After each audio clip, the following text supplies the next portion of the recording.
How's everybody doing today? Let's see. Share my.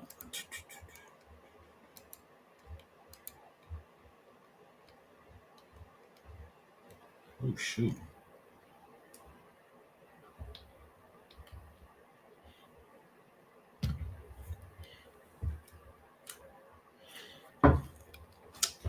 How's everybody doing today? Just kind of do a little lunch and learn. Give me one in the chat if you can hear me. Hopefully today was better than last night. I was dropping on and off. So we're going to see how it goes today. Give me one in the chat if you can hear me.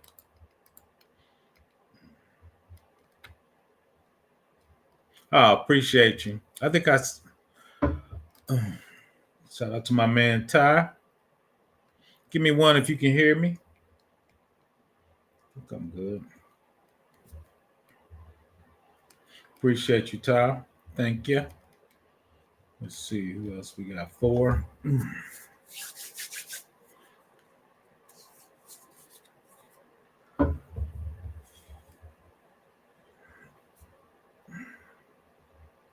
So you see it right there. I'm going to talk a little bit about third party. Shout out to Larry. Thanks for joining me. Doing a little lunchtime. Switching it up a little bit. Trying to get my watch hours back up too. But I get a lot of third party risk questions. A lot of people doing risk assessments or just trying to figure out what's going on with their vendor risk. All right. So we're going to just delve in there a little bit. I think I'm going to probably make that a Friday series.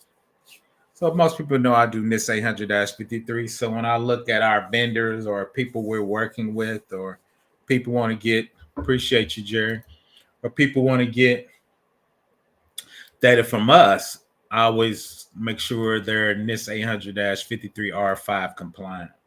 We'll talk about this at the end. Whatever your data classification is, your vendor needs to be able to get to that same level. So if you're HIPAA and high trust from a hospital standpoint, you need to deal with vendors that can meet that same level of data classification. So that's always the key metric to start is what's your data classification and compliance, and your vendors need to be at the same level you're at. So let's keep rolling.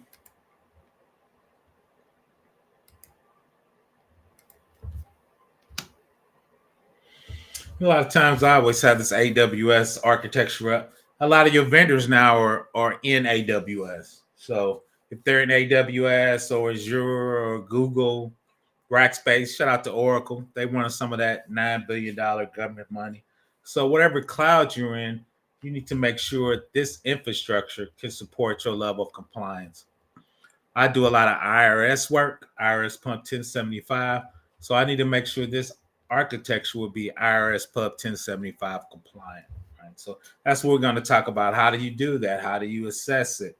How do you come up? Once again, somebody asked me about a questionnaire and an impact and probability and impact, and how do I come up with that? Right. So we're definitely going to talk about that at the end. So what do I look at and how do I do it? And probably over the couple of weeks, I'll probably come up with a grading rubrics to help people do these third-party risk assessment, vendor assessments, right? So once again, people know I do NIST. It stands for National Institute of Standards and Technology, which is non-regulatory agency under the Department of Commerce. It was enacted by a federal regulation, federal thing. You see it right there. Federal Information Security Modernization Act of 2014, aka FISMA, to help you manage cost-effective programs to protect their information and information systems. So that's what we're doing. These are the 10 security families. Every Tuesday at 9 p.m. Eastern time, we've been going over the families. I did incident response last week. This Tuesday, you should see it. I'll probably do the thumbnail today. We're going to do maintenance. Right? What does that mean? Maintenance on systems, maintenance on software, ticketing systems. So what does that maintenance look like, and how do you make sure, once again, it's in line? Right? So those are the 20 security families. Supply chain is third-party risk or vendor risk. NIST puts it under supply chain. So you see it right there. Supply chain risk management plan, controls and process, uh, provenance, acquisition strategy tools and methods, supplier assessments, that would be the vendor assessments and review, supply chain operations security, notification agreements. So if they get hacked, how long till they have to let you know? Right? We do a lot of legal agreements, DPAs, data processing agreement. In there, we have notifications. If you've been hacked, you got to let us know within 72 hours, 48, 24. Different compliances have different requirements on that notification. Tamper resistance and detection. A lot of times your encryption, how are you making sure, once again, it's tamper resistant and you can detect it. Inspection of systems or components, components authenticity, and components disposal. So the last two is interesting. So a lot of times when you get machines from China or other place, a lot of times they already have malware and hacks and viruses on them. So how do you make sure, which goes to your your components, how do you make sure your components or the legitimate components should be in that system? Then at the end, it's called data remnants. In the old days, people used to take machines and send them out to schools and stuff, but they didn't format them or took care of them or use the server in another place. Then they found data on there. So how do you do component disposal? Right at the Fed level, when we dispose of a server or dispose of some equipment inside our data center, they drill holes in it and they got to give us an attestation, which is a legal document saying they destroyed it by drilling holes into it. And if it's found that it's not, that paper will let you sue them, basically, right? But it's got a legal attestation to say what type of disposal they did on those machines. And there's certain ways you should wipe a disk. You know, you can degauss it as one. There's a couple ways to do it. Disgowsing is the most, I guess, popular one. Shout out to Rondo Mondo. Let's go. Shout out to my man Larry. See what's going on. I'm just a PM. I'm constantly in projects where $3. Yeah, facts. AWS is out there. Say 100-pound gorilla. I talked and said on another live stream. I think Azure and Microsoft's gonna pass them, but AWS and S3 buckets was just running wild. They actually changed the default setting on the S3 bucket. They made it where it wasn't publicly accessible to the internet. So there's a lot of things. We went over a video. You can scan and it tells you the settings of your buckets because people are leaving S3 buckets, losing all kind of federal data, tax information, HIP and hospital information. S3 buckets was getting a lot of people in trouble for a minute. Shout out to C. Allen Jones Consulting. Thanks for joining. So here's some of the parts we're going to talk about. Third-party risk, types of vendors may introduce. Outside relationships are risky. Even contractual relationships in business. We're going to really dig in. Not today, but my next stream probably on next Friday for the third-party risk. We're going to talk about legal contracts. We call them DPAs, data processing agreements, user agreements. A lot of times when you click on those internet agreements, when you accept software, you accept in terms of stuff you don't realize you're accepting. So we're going to look at those, drill down, and talk into those more because I deal a lot. Well, I used to deal a lot with legal. So what does that look like? I might bring a couple of lawyers on from a cybersecurity perspective and contract perspective. So you got your cybersecurity risks. That's where we come involved. Data breaches are caused by a weak security system and ineffective infrastructure. Can leak customer information. Larry was just shouting out S3 and other sensitive data. Many cyber threats can be mitigated through cyber risk management compliances. We were talking about ISO is hot. We talked about that a little last night. I'm a NIST guy, 800. You got NIST CSF, CIS checks. There's a ton of compliances out there that you can use for your cyber risk security hygiene. I hate that word hygiene for some reason. Operational is real big. Employees of partner error found. Criminal activities and other events can interrupt business operation. Broken systems, confused processes, informal policies between organization and third party can be a catalyst. A lot of times your cyber risk turns into your operational risk. Right? So if you have a system and it's down and you can't do your operational business, once again, I used to work for a large state Department of Revenue. If we can't collect taxes because of a database, right, that is an operational risk, right? The cyber attack is the cyber risk, but once we can't collect taxes, that becomes an operational risk, right? So a lot of times your technical risk rolls up into operational risk because now most of your operations are ran by some type of technology, right? So that's definitely in there. Compliance risk, leaked information, insecure systems can affect regulatory compliances. Non-compliance include HIPAA violations can lead to hefty fines, jail time, in serious cases.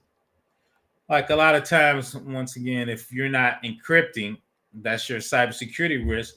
But then HIPAA says you need to be encrypting your health data. All right. So now your cyber risk became a compliance risk because now you're in violation of HIPAA slash high trust. Right. So once again, technology kind of rolls up into a lot of those risks.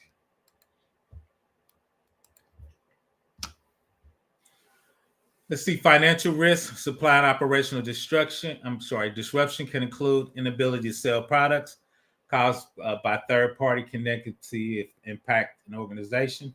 Strategic risk, third-party relationship, termination or disruption will affect operations, which can halt progress towards organizational goals. And reputational risk, data breaches can caused by a weak third party. Security can exponentially affect organization reputation, impact customer perception of your company, right? So once again, those are some of the main risks from a third party: cybersecurity risk, operational risk, compliance risk, financial risk, strategic risk, and reputational risk. Right. So if you're using third party services that you don't control and those services go down, once again, those are the risks your company are accepting. That's why we need to do third party risk analysis. So I pulled this from another presentation I did. 161 is talking about supply chain risk, which is vendor risk. Organizations are concerned about risk. We just named a lot of them off. Associated with products and service that may potentially contain malicious functionality or counterfeit or vulnerabilities due to poor manufacturing development practice within your supply chain. The risks are associated with the enterprise decreases the visibility into and understanding of how that technology they acquired, developed, integrated, and deployed. So once again, so when you deal with third-party risk, a lot of times, unless you do a risk assessment, third-party risk questionnaire, you really don't know what they're doing and how they're handling your data. And once again, you need to do that assessment to make sure they're at the same level that you're doing.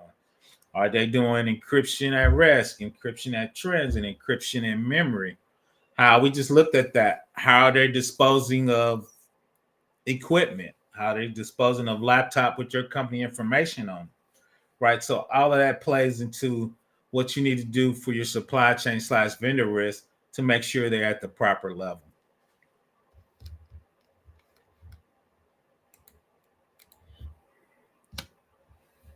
This kind of gives you a little visibility in there. And a lot of times now you're doing a lot of cybersecurity and vendor risk when company acquires other companies. When you buying companies, they're in a different email system, different databases, different technology. So how do you get insight in there? So this is kind of shows you at that you reducing the visibility, understanding, and control, right? So in your acquiring enterprise, they got supplier, external systems, system integrators, ICT and OCT suppliers. But those supplier has suppliers, right? So what are they doing in there? Then those suppliers have other suppliers, right? So how deep is your supply chain? Most people don't know that. So two, what is your risk in all that with the visibility of what you can see when you have third party that has third party that has third party, right? So I think a lot of times we ask is what's for your systems you're using our data in, what third parties are you using? Right. And the other question is, are you doing a risk assessment of those third parties to make sure they're at the level of classification, PII, FTI, federal tax information, PHI, protected health information, CGIS stuff coming from the government. So where are you at and what's your visibility? And the more deeper they go, right, you get less visibility. But you need to make sure they're doing risk assessments too. The big deal is we'll talk about this probably next week when we talk about legal contracts. I need you to have cyber insurance because if your vendor gets us hacked, we're suing you. So we need you to have about $5 million of cyber insurance so we can get our money back, right? So that's one of the things in legal investigation. The third part facts, Shango, facts. The third party as third party. So you need to have visibility that at least understand what's happening. So you and your executive team, C-suite, you can understand what that looks like from a risk assessment.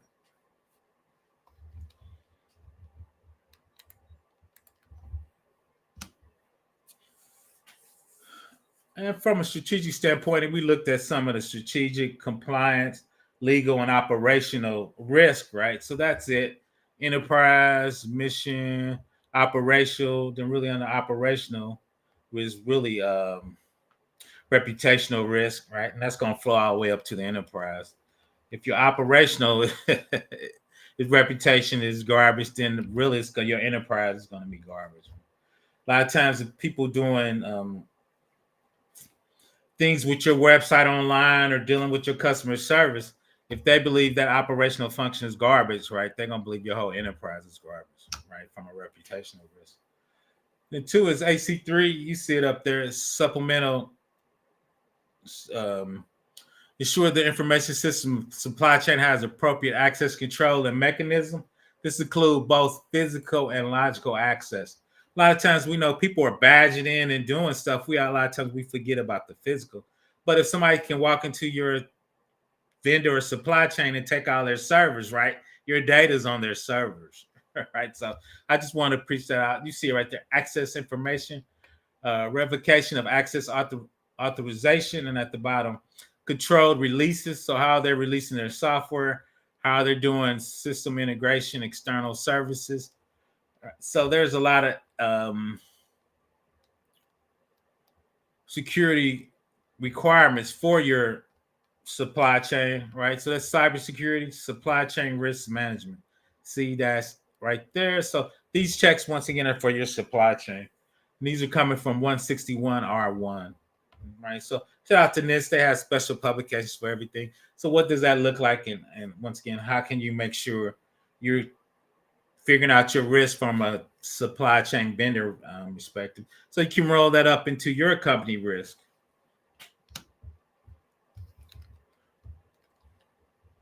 So impact of production goals, 10 billions of customer impact, extended outage. This is talking about the CrowdStrike one that just happened.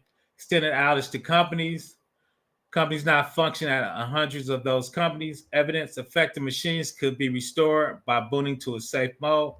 Computers could not enter into Windows. Defective configuration file deployed to thousands or millions of machines. That was the evidence. And so they were reviewing what was CrowdStrike's quality assurance process. All right, for your configuration. And when you release file configuration for CrowdStrike, what was their what was your vendor assessment of them of that and how that should happen? Facts. Definitely. We're going to talk about that in that. What is the ratio of data breaches were due to third party? Oh, I need to look into that. I probably would say 50%, but I need to dig in and get those exact numbers. That's an excellent question. I'm going to put that on my list. I need to get those numbers, Shango. That's a good question. Can the same be applied when dealing with companies that acquired it? Oh, yeah. Nowadays, I used to work for a Fortune 500 insurance company. They used to buy a company every quarter. Part of that was what was the security of that? What was their technology of that? If they're on different platforms, how quickly we get. I think nowadays they're bringing actually IT to the table for acquirers and takeovers now. Because now if your computer systems are incompatible and y'all doing AWS versus AWS, some doing Google, your integration costs and upgrade and get them on the same platform, that's going to add a lot more cost to that acquisition. So, but I know especially from my IT perspective, they were doing that. So no, that's definitely. And now from a cybersecurity, we're trying to figure out how weak your organization is because we don't want to take you over and get hacked while we trying to take you over. So now, like, that's an excellent question. Now, if you look at all the mergers and acquisitions, there's definitely a big IT and cybersecurity part in there. Managing privacy and trunks. Chunks is for managing privacy and trunk and company industry GRC firm. I don't think I need to look into that. We need to go and do a video on that, Shango, talking about that automation for trucks. That's a big thing I like to talk about. We deal with the Fed and acquisition space. We provide IT to other agencies via vendors. Have to vet. Yep. Facts. Oh, let's see. He's got more. They get acquired by companies. The government don't want to do the business with this because of cyber concern. Oh, that's cool. I guess I assume the government had government regulations to do that type of business, so they couldn't spin it off without, I guess, government approval of that. But that makes sense, though. But yeah, so like you said, there's a lot of things now. Is the government don't do their own data centers anymore? They moving to AWS and Azure. I think they got some super top secret data centers, but they're kind of regular data centers. They're spinning those down, right? Most of that's going to the cloud, I believe. So let's go. That was a cloud strike. Let's keep rolling.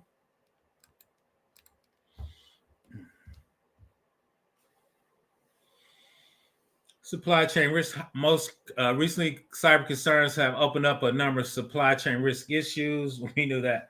Here's some of the questions. How well do suppliers vet their own personnel? Particular concerns of personnel and suppliers companies. So these are some of the things you would ask your vendor, right? How well do the vendors vet their service provider? We just talked about that. From janitorial service to system maintenance. In the old days, janitorial service was stealing laptops off the desk because they weren't sharing it now. But now anything in a federal space, even your janitorial service, you got to do a background check on people. How well do the vendors vet their products and software? Particular concern of products with embedded IT that will be integrated into their customer systems. Right, a lot of people says we have a customer service systems. Okay, what's that database? What's that web server? Are there any vulnerabilities out there? Are there any findings? Or once again, or do you have Kaseya's out there? You got CloudStrike in there. What are you doing to upgrade your system? You need to know that before you acquire. And I think that's what Larry was reaching out, talking about in the chat. What should that look like? Supplier requirements, physical and security process being evaluated during supplier vetting process.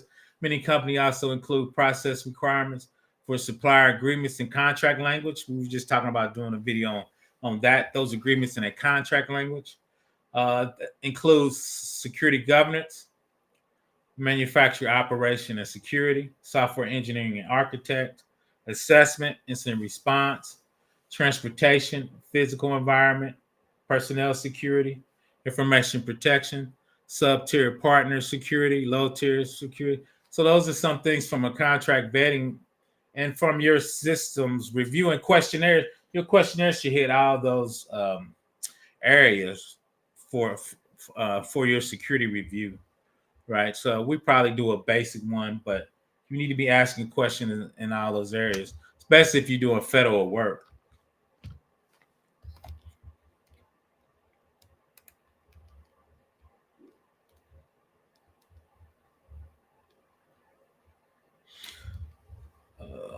What are some of the best practices performing privacy-focused risk assessment within GR frameworks, identifying vulnerabilities in data collecting and processing?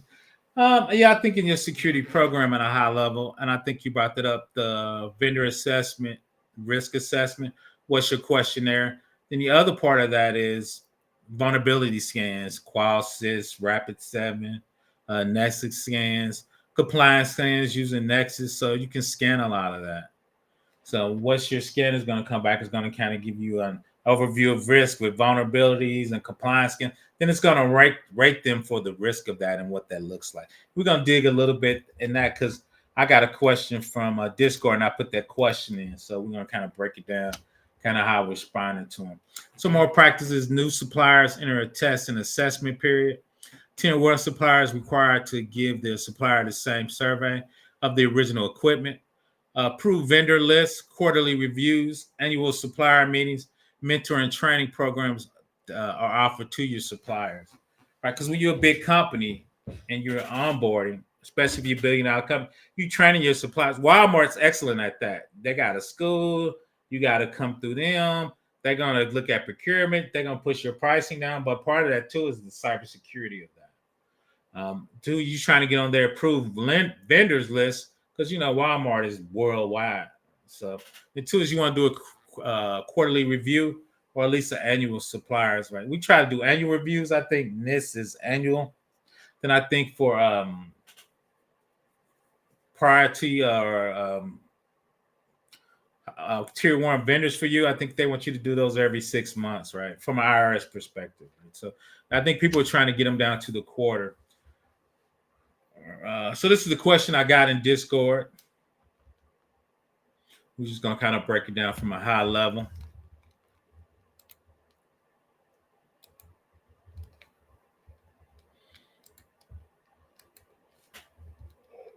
Excuse me, like I said, Fridays I'd be wore out. So let's keep it going. Like I said, lunchtime a little different for me. Has anyone baseline? So the question on Discord: has anyone used a baseline questionnaire to help drive calculations for the likelihood and impact? If so, how did you go about it? A couple questions for each risk.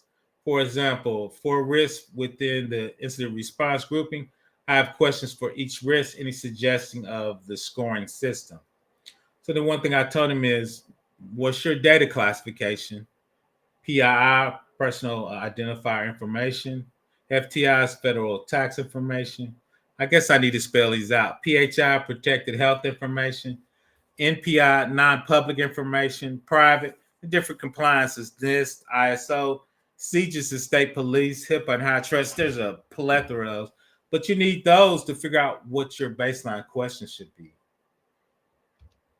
Oh, let me keep going. That was my last slide. Then the other thing is, a lot of people struggle with impact. What is impact into your organization, and how do you come up with impact? I think I was supposed to add a couple more slides. It's called a BIA, business impact analysis. You need to rank your business functions by the most important. Once again, I used to work for a large state agency that collect taxes. That was our number one goal, right? So if our number one goal is that business function collect taxes, then we have a likelihood of a 10. We say we scanned a database, MongoDB database we use to collect taxes. That's not true. I just want people to realize that. MongoDB NoSQL database, we did a CVE scan on Rapid7 for vulnerabilities. It came out to 10, meaning highly likely to be attacked, and we know it's being attacked in a while. So if your impact is the number one business function and the likelihood is a 10, that's a high impact and high probability, right? That's going to be super red on the dashboard, right? So that's kind of how you figure out what is the impact, what's your number one business function, and what's the likelihood of that being attacked, right? And that business function, the process of business functions usually over technology. You usually have databases, web server, and app server. So what your vulnerability scan is, and what ranking is that business function, right, for that particular people. So that's why you got to put those together. I am struggling today on the Friday. Let's see. I'm sure you saw news where Easterly stepping down wants to. Yeah, I was sad to hear that. Yeah, it is. Well, it's yes and no. It's a big impact, Larry. I'm gonna drop the link if anybody want to come up. Which once again, when I was at DOD, and it really surprised me the first time I saw it happen at the state. Anytime you have a organization change, Republic or Democrat, that top spots change because those are people that they want to bring in under their command, under their organization, and people they trust. So that's super. When I was at the state of Indiana, I'm gonna name it is, I was joking, Republicans run and another Republican won. It was a different part of the Republican faction in the state of Indiana. So they cleared out the whole C-suite. I was there 11 years, and I probably had commissioners, kind of like the president that runs an agency inside of Indiana. I had probably 6 different commissioners. Because when there's a change, even at the top, they bring in their own team or people they're comfortable with. So I believe you already see that, especially Larry at the intelligence agencies. That's going to turn over big because there's some issues. I think Trump doesn't have all the confidence in them. I don't know if he was getting reports, right? So I'm from a cybersecurity perspective.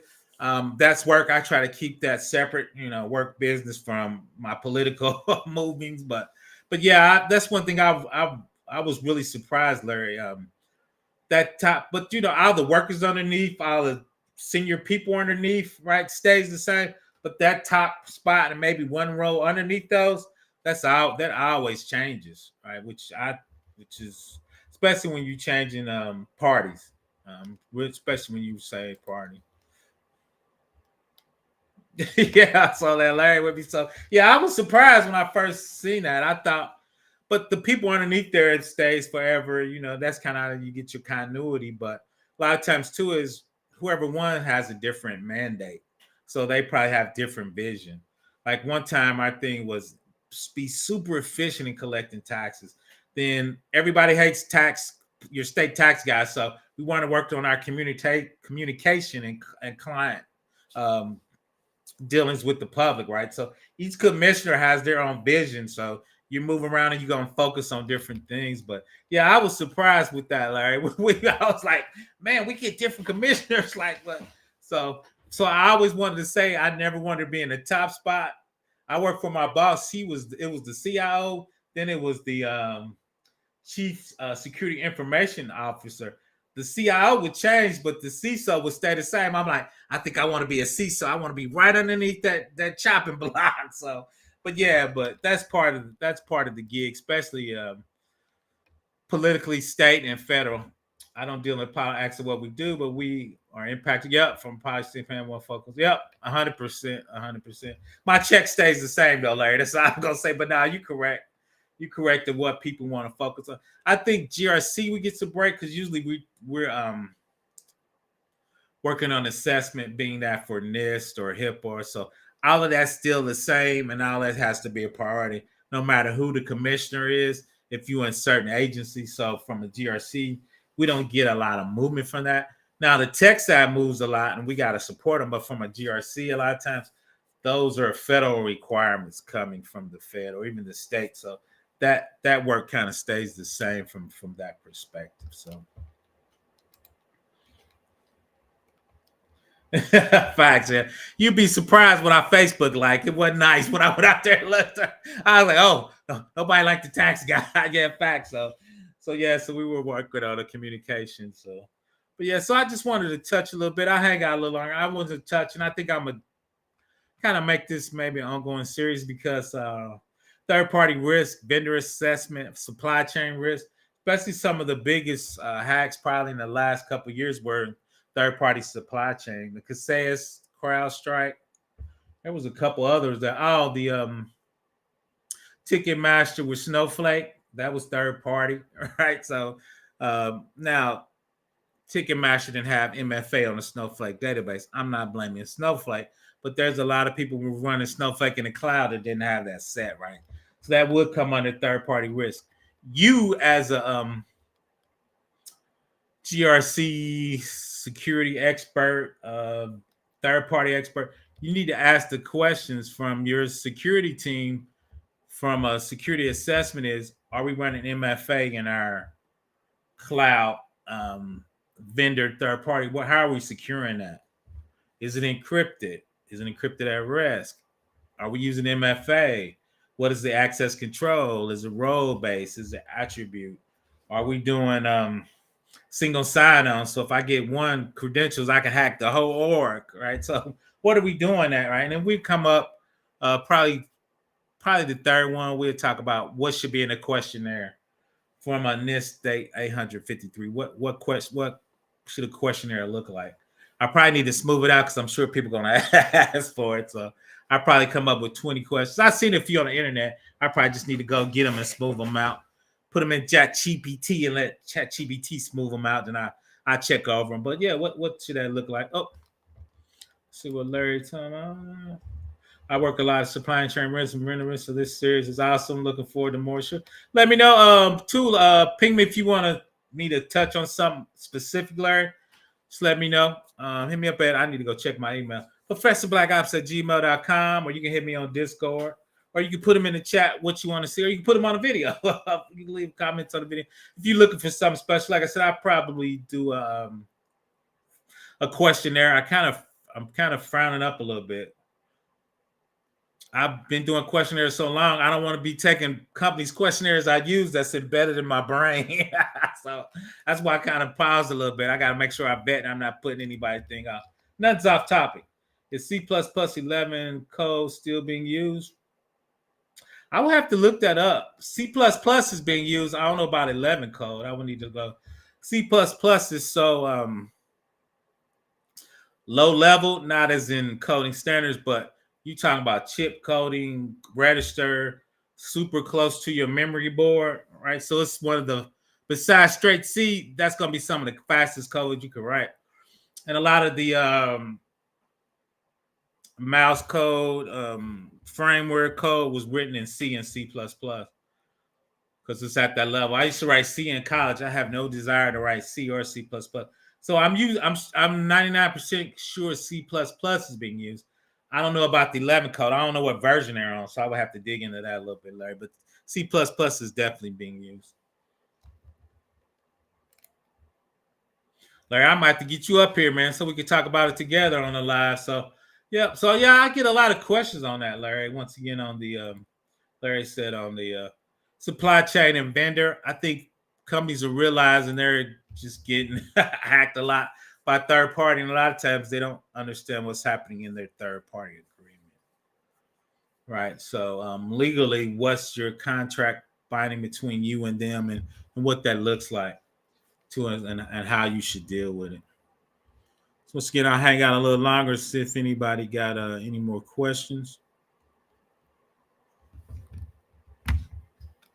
Excuse me, my bad. So like I said, I want to do some. Like I said, I've been, and like I said, I probably get a question a week. Is somebody asking me a vendor or a supply chain? Once again, I think and I got a couple BIA business impact and questions. Well, Java, I did the Java. I like Java because C++ and C, you gotta manage the memory yourself. And Java, they built a lot of extensions on it, easy to do screens, connect to databases, do transactionals, do method type work. None of that stuff is built into C. You got to build it from the ground up. So if you do Java, one of the popular frameworks is Spring. Spring connects to Hibernate. Hibernate makes that easier to do a database. So Java has this whole infrastructure and ecosystem of things used to help you build an application. I still don't think C or C++ has any of that. So that's why you usually doing low level stuff like, once again, stuff that's super quick, scanner stuff, stuff for autonomous cars, because it's got to be super quick. Where a lot of times Java, you do a web page, HTML, put it on top of, once again, Spring and Hibernate, you could build an app super quick. So that's kind of the difference. And once again, C++, I know C and C++, you got to handle your own memory. So you got to flush it, watch it. So now, especially with C. So now that's why I did Java and not C++. So.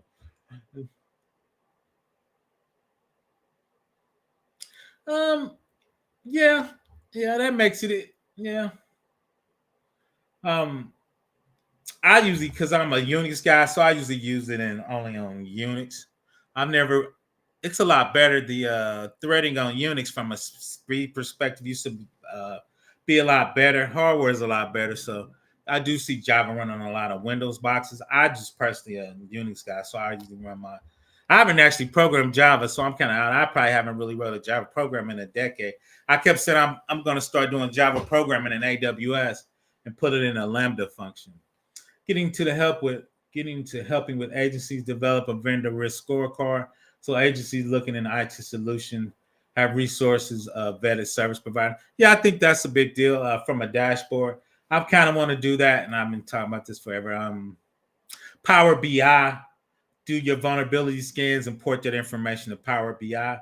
Then Power BI can be the dashboard for the C-suite and the leaders, right? And for stuff, you can put it in red. Then underneath there, you can have your business impact analysis for your business function and what systems are underneath. So once again, if your business function is rated high, right, because we want to do it, and your likelihood of a CVE being impacted, right, put that together, right? Because there's there's an image or a diagram, right? If the impact is high and the likelihood is high, right? That's a high, right? Red. So if the likelihood is high, but we don't, it's HR and it's some, HR manuals, we really don't care, right? That's low, right? So you could kind of build that all up in your dashboard layer. So that's kind of what I'm hoping to get to in 2025. What does that look like? Oh, that is super. Yeah, that is super challenging. I try to share within the org. You talking about sharing, but two is there's places in the government, even in the state, especially in the Fed, Department of Homeland Security is really responsible for everybody, right? NIST is really responsible for a lot of agency. TSA, I still don't know how TSA got over the cassettes and the oil stuff. So there's a couple big agencies, right, Larry, that's responsible for oversight of a lot of government agencies that flows up and reports to them. So, like you said, how they're getting their information and managing and kind of getting that smooth.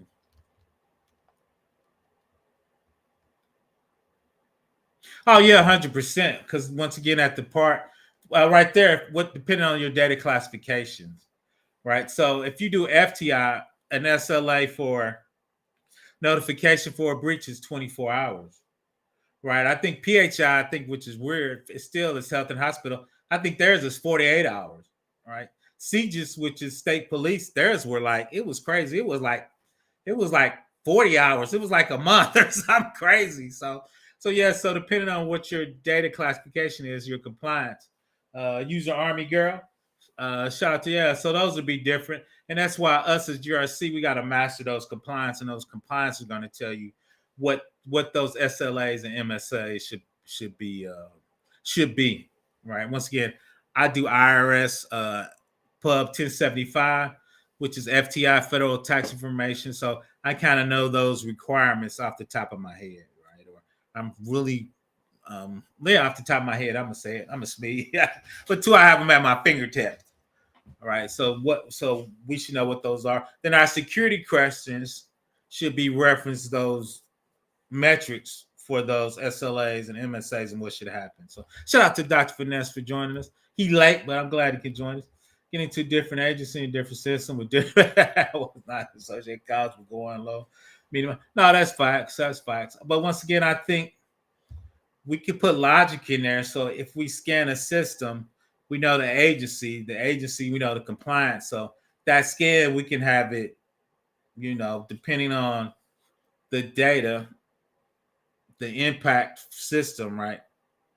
Then we can figure out, okay, for this PII, this will be a medium, but for federal tax information, it should have been 24 hours and 48. So that means it's a red and it's a finding, right? So I think we can put that logic in that code, though. But we need to talk about that. Shout out to Dr. Finex doing big things. Good morning, afternoon. Let's appreciate it. Hurrah. Shout out to her. Thanks for you're welcome. I think I'm gonna make this Friday lunch and learn. We just call it lunch and learn all the time, but I think I'm gonna do a series on supply chain, vendor management. Because once I said I think that's big, and for me too is in third party is I do this and I do third party because when I do with vendors, I talk about that. When I talk about AWS, I usually look at what service we talking about and the compliance level AWS has. Because you can say, okay, I'm looking for a NIST service in an S3 bucket. It says, okay, this is a qualified service. It's NIST compliant. It's FedRAMP compliant, and you can use it for that type of work, right? And that's kind of stuff as you dig into your questionnaire and you start doing your assessment. If they say I'm in AWS, only the East region and the West region is FedRAMP approved. So if you're doing FedRAMP work, the first question is what region you in? Midwest Chicago. And that's not the right answer, right? So you need a discussion. We need to move you to one of the other systems if you want our work, right? Oh, third-party risk management. TPRM is third-party risk management. You see it right there, third-party risk, and the M is management. Not a dumb question. We got so many acronyms, Larry. Oh, my man was already on it. Shout out to Dr. Finesse doing big things. Yeah, there's so many acronyms, Larry. I get confused. I appreciate you over the lunchtime. Got a little salad, try to lose a little weight, gonna eat a little salad after this. I'm working on it. I haven't told a lot of people at it, but I'm in talks with Dr. Ozier. I think I'm gonna put it in his academy. I actually sent him my outline. I gotta have the other Chris Pingham. He haven't got back to me about my outline. I don't know if he said he couldn't see my email, so I uploaded to him Discord. So that's a secret. So I think we're gonna make that happen. I'm gonna do a NIST 800 53 entry level course. Of course, me, you know me, I talk too much. I taught for 10 years. So I think I'm going to try to do 20 hours. The most intro courses for his is 10 hours, but I can't help myself. So I think I'm going to do 20 hours. Then I'm going to do a advanced course where we're going to touch more like we're touching now. BIAs, vendor questionnaires, rubrics. When we do our vendor assessment, grading rubrics, I used to teach. So if somebody has this answer, that's a B, right? This answer would be a C, right? If they answer this would be an A. But this particular answer, if it's not an A, that's really an F, right? So we're going to create a grading rubrics for vendor assessments and third-party risk management, right? So y'all can add that to y'all portfolio and skill sets. Shout out to me. Gonna give y'all some game to help you get into this game. But yeah, so that's it. So I'm hanging out for a couple more questions. Yeah, okay, I appreciate it. Yeah, I'm working with Dr. Ozier. Like I said, I just accepted it. And the one thing I'm gonna do is different. They might be doing, I just don't know it. Is I'm going through Dr. Ozier. It's going to be on his platform.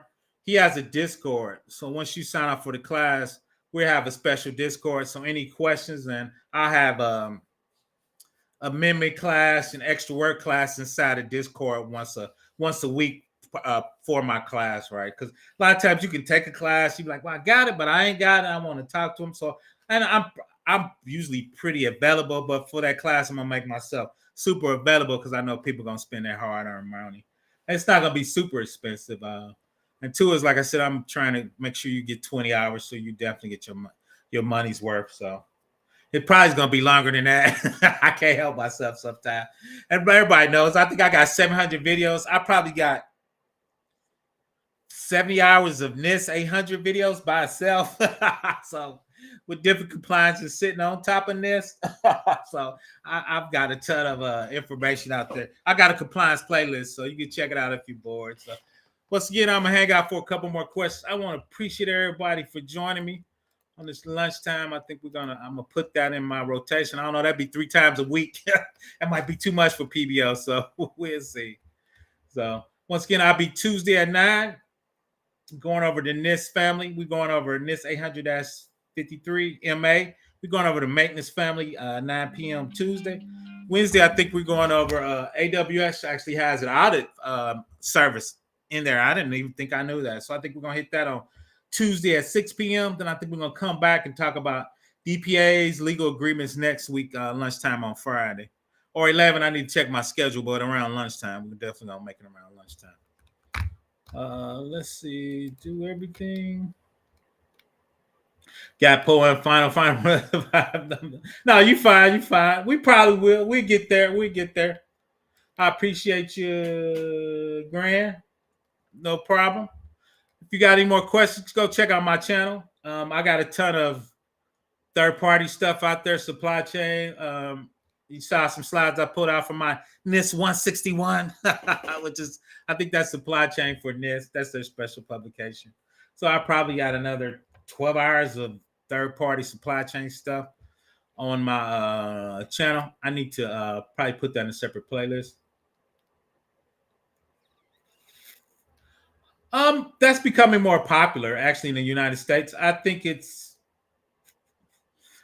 good. I just want to make it everybody know this about me. I'm transparent. I'm such a NIST bigot. I've been doing it for so long. I just think NIST covers most of that, Ty. So I think a lot of which I understand NIST is a heavy lift. I understand hardening is a heavy lift. CIS checks is a heavy lift. So I think that's an easier lift with the CIS framework weighing in. But I always say cybersecurity is hard, man. Why are we trying to make it easier? The hackers aren't making it easier. So that's my 2 cents on it.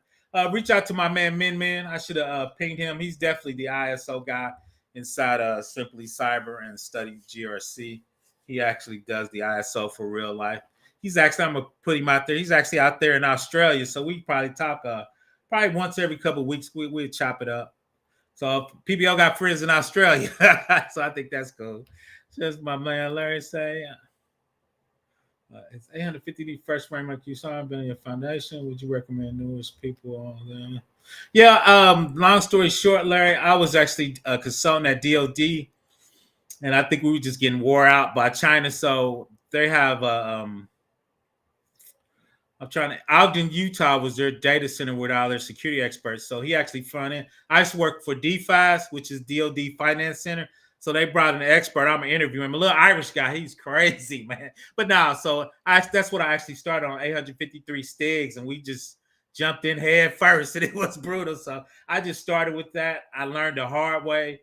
The cool thing about it is I was there for 11 years, and probably the fourth year we really started digging into our first cap. We had probably 10,000 findings. It was something crazy, but I learned the hard way and I got comfortable with it. So yeah, I think if you're newish, I think CSF will be better. But Larry, I'm still whooping kids, man. I think we should just dive head first in the 853, man.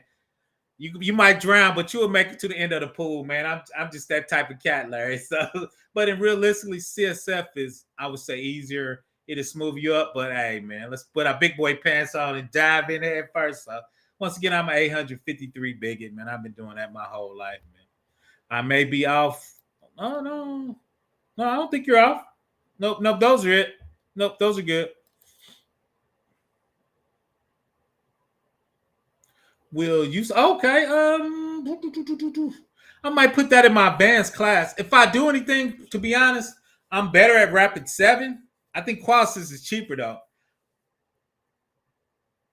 What I'm gonna do, I'm gonna cheat on that, Larry, is I'm gonna show the Qualsys and Rapid 7 findings so we can show what that would add to your third-party risk management or your vendor assessment. We probably wouldn't actually run it, but we would actually look at the findings because from a GRC perspective, engineering usually or SecOps usually runs the reports. They usually give the reports to me in a feed of a spreadsheet, so I could put it in Power BI. I could put it in Trello. I could just a lot of times I just use spreadsheets, right?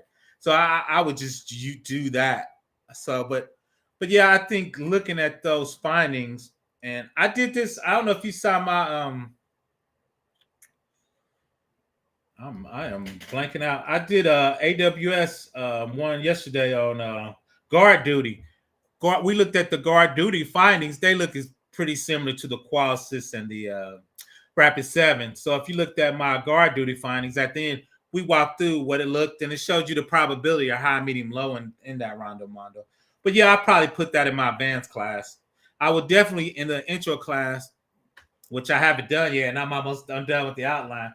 I'll put in there going over the findings of Qualsys or Rapid 7 scans and what would that look like inside. Because at the end of the beginning class, we do a 2-hour cap, kind of what Dr. Finesse was asking for. I'm glad you mentioned that. In that, we do a risk assessment of a small company where we look at the policies, we look at the procedures, we look at we're gonna make sure there's gonna be a gap. What's the finding? Did we close it with a poem? Did we close it because we implemented? Did we close it because we took a risk acceptance? The owner of the business says, "No, we ain't doing that," and the security and the CISO goes, "We got these 4 compensating controls, so we can't do this exact finding, which could be encrypted database, but we can't do that in MongoDB. They don't have encryption from the file system from the database, but we're good. Larry's good. Dr. Finesse good. Ty's good. Graham's good. User Army Girl. We can say, but we could put BitLocker encryption on the file system. So when we save it on the file system, if somebody actually took it, right, that data block will be encrypted by BitLocker. We couldn't do it with MongoDB, but we can encrypt the disk using Lux if we're using Linux, or BitLocker if we're using Windows, right? That's a compensating control and how we want to do it. But that's part of Dr. Finesse and how we would want to handle it and how we would want to do it. So, well, do you have anything on this? Oh, yeah. Ooh, I need Chris here. Let me go to my. I'll grab my. I'll grab. If you go to my channel on YouTube, I'm on YouTube. Yeah, if you go professorblackops at gmail.com, there's a. If you go to playlist, you'll see a compliance playlist out there. There's a bunch of 800-53. There's probably 4 R5 videos, probably 2 R4 videos out there, Army girls. So yeah, I came from DOD, so I've probably been doing this 800, 4 and 5 for about 15 years. So yeah, I've been on it. The hard way, aka the hands-on experience, what I'm used to from the military, rather than get involved in work. I've been given some modules to go sit and study. The applications help the info. Facts. Shout out to my man. Hope I was well. Oh, stream today. Band down. Just water. Bro. Facts. Yeah, too. If you want to have a conversation, I'm usually in Discord. So check out a couple videos, and if you have some special questions, we can link up on LinkedIn or Discord. I usually give people 10 or 15 minutes. Dr. Finesse will tell you that. I'm usually available.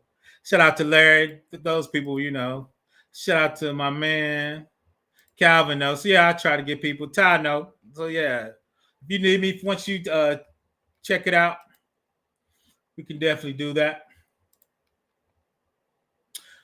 Yeah, Calvin, doing a lunch and learn real quick, talking about that third party, that vendor, that supply chain. Everybody's kind of getting hacked through that. And a lot of people now are trying to do assessments on those, at least so they're not negligible. We didn't look at our vendor and we had no idea what they were doing. That is a big fine. So next week, hopefully, I think I'm going to talk about DPA and user agreements and kind of the legal part of it. As a GRC person, I think you need to at least set your toe in that. Once again, I used to talk to lawyers all the time. I was super surprised about that. And 2 is the higher you go up, a lot of people, I appreciate a lot of people talk about that legal risk, operational risk, right? So, especially when you talk about compliance, as part of compliance is finding you, you getting that big $100 million fine. So, we want to make sure we're doing stuff so we're not negligent. All right. So, that's about it. So I'm out. I appreciate y'all for joining me. Once again, check me out. I need to go check out my email, professorblackops at gmail.com. You can definitely, people know, if you put a comment on my videos, I usually look at all the comments on my videos. My channel's small, so I don't really get a ton of views. So I usually respond to every comment on there within at least 48 hours. And that's it. Once again, I usually go live Tuesday, 9 p.m. Eastern, Wednesday, 6 p.m. on AWS. I think the cloud is not the future. The cloud is now. So if you do a GRC, engineering, operations, security, legal, you need to get your foot in the cloud and have an understanding of the cloud. So once again, I'm an AWS. I have 4 AWS certifications. So I'm kind of weird like that. So I'm kind of digging my toe in there. So I kind of stopped doing labs for about 6 months. So I need to get back on. I was studying for my CISP and I never took it. I need to get back on that. But I need to get back on my cloud skills. I want my cloud skills to get rusty. And a lot of times too, as a senior guy in GRC and risk assessment, you're going to get some cloud questions. Like I said, most organizations, they're not in the cloud. They're third party, they're vendors in the cloud, or at least their testings in the cloud. So you need to understand a part about how that works. So facts. I'm securing me then my neighbor, but I facts. Once again, I want to appreciate everybody for joining me. PBO got to do a little work so he don't get fired. Everybody have a nice. Once again, go check out my channel. I have a compliance playlist. I think I got the most NIST videos on YouTube. I'm playing that. Shout out to Combo Courses. He got a lot, though. I got to check on him. He up there, but go check out him. There's a ton of great content creators on here. There's so many. I'm just so tired. I don't want to shout them all out, but there's a ton of them out here. Check out Study GRC. I usually hang out with those guys a ton. So I'm definitely in the GRC Mafia family. I'm an old Don, though. I'm getting out the way. I'm letting the young guys run. Once again, Professor Black Ops, I'm out. Everybody have a nice weekend.